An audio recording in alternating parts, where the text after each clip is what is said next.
আমরা বুঝি, আসলে কি বুঝি, কিন্তু বিবেচনা বোধ কাজ করে কম। এই পার্থক্যটা সেটা হচ্ছে আমরা আইয়াম জাহেলিয়াত, আইয়াম মানে জাহেলিয়াত মানে কি, আইয়াম জাহেলিয়াত মানে অন্ধকার যুগ। জাহেলিয়াত অন্ধকার, আইম মানে দিন বা সময়ক্ষণ বোঝানো হচ্ছে। তো যে যুগটা অন্ধকার সেটা হচ্ছে আইয়াম জাহেলিয়াত, অন্ধকার যুগ। এই সম্পর্কে আমরা অবহিত আছি দিন ইসলামের মধ্যে যারা জীবন চর্চা করি, তাই না? এরকম আসলে আমাদের একটা সূক্ষ্মতা কাজ করে কি জানেন, আমরা সবার হতে পারি না। ভালো যা সব ভালো যত আছে এগুলো আমরা নিজের মনে করে করতে পারি না। কেন জানি পারি না, এটা সৃষ্টিকর্তা ভালো জানেন। তো পারা দরকার, সব ভালো যায়, সব আমার, এটা আপনারও চিন্তা করা দরকার যে আমার ভালো যা আমার, মন্দ থেকে আমরা সরে থাকবো, সব মন্দ থেকে। এরকম যে কথাটা বলতেছিলাম বনিত না করে বলি, লম্বা হয়ে যায় বিদায়। আমার সংক্ষিপ্ত আলোচনা, তো সংক্ষিপ্ত আলোচনার মধ্যে যতটুকু কাটছাট করে বলা যায়। তো আইএমএ জাহিলিয়াত সম্পর্কে যে কথা বলছে দিন ইসলামের মধ্যে আইএমএ জাহিলিয়াত সম্পর্কে বলা হচ্ছে। এটা বলে গেছেন কে?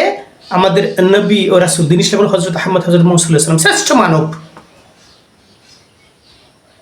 তো আমাদের এই রাসূল পৃথিবীতে স্বাভাবিক অবস্থানে, পৃথিবীর স্বাভাবিক অবস্থানে আসার, মানবীয় অবস্থানে আসার পূর্ব যে ঘটনাগুলো ঘটেছে তার মধ্যে একটা সনাতনী একটা ঘটনা ঘটেছে। যেমন আমরা খ্রিস্টান কথা বলি না, কলিযুগের, কলি মানে কি? কলি মানে তো অন্ধকার, কালো। কলি মানে কি? কালো, অন্ধকার। তো কলিযুগ সম্পর্কে সনাতনীদের মধ্যে একটা বিশাল আলোচনা আছে। তো এই কলিযুগ কৃষ্ণের স্বাভাবিক ঐতিহাসিকতার ক্ষেত্রে খ্রিস্ট 3000 বছর পূর্বে কলির জন্ম, পৃথিবীতে আবির্ভাব ঘটেছিল, অবস্থান ছিল তার। তো খ্রিস্টপূর্ব 3000, তাহলে কলির অবস্থান তার অর্থাৎ কি রাসূল সাল্লাল্লাহু আলাইহি ওয়াসাল্লাম খ্রিস্টপূর্বে 600 বা 570 অবস্থানে এসেছেন খ্রিস্ট সনে। প্রায় 3500 বছর অধিক সময়ে রাসূলের পৃথিবীতে আবির্ভাব। তো 3500 বছর পূর্বের ঘটনা, কলির যুগ। তখনও অন্ধকার ছিল, বুঝতে পারলেন? এই অন্ধকার, কলির যুগ বলি না, এই অন্ধকারের যুগ। এটা একটা মিলিয়ে দেখবেন এই বিষয়টা এরকম।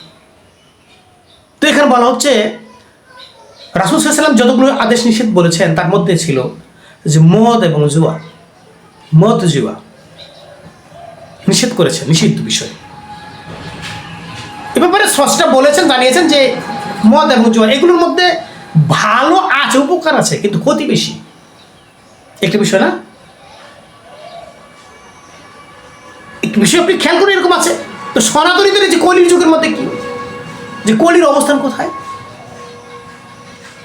বলা হচ্ছে? কলির অবস্থান হচ্ছে তাস, জুয়া, যেটা পাশা বুঝি না, পাশা জুয়া, তাস পাশা মানে জুয়া খেলা, মদ, বুঝতে পারলেন?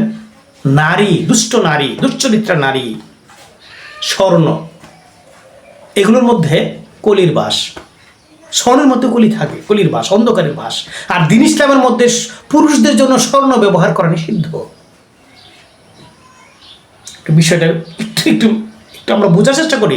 আমরা যারা বোধশক্তি সম্পন্ন তাদের কথা বুঝি, যারা অজ্ঞ, হিংসা, বিদ্বেষ নিয়ে ছড়াছড়ি করে তাদের কথা না।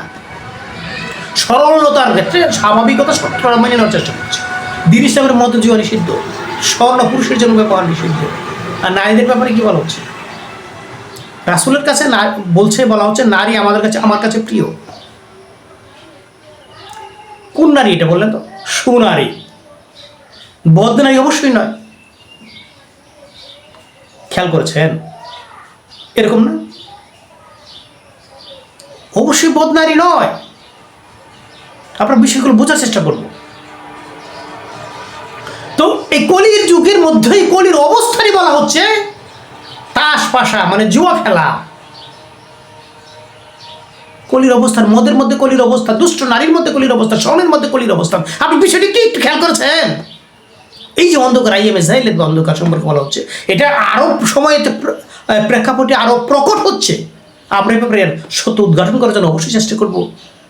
আমরা বুদ্ধি সম্পন্ন প্রাণী যারা চেষ্টা করব উদ্ঘাটন করতে পারবো, পরবর্তী প্রজন্ম এগুলো ছড়িয়ে দিয়ে যাব, প্রচার করে যাব। এটাই তো সৎ মানুষের কাজ, নাকি? সুবোধ বুদ্ধি সম্পন্ন মানুষের কাজ।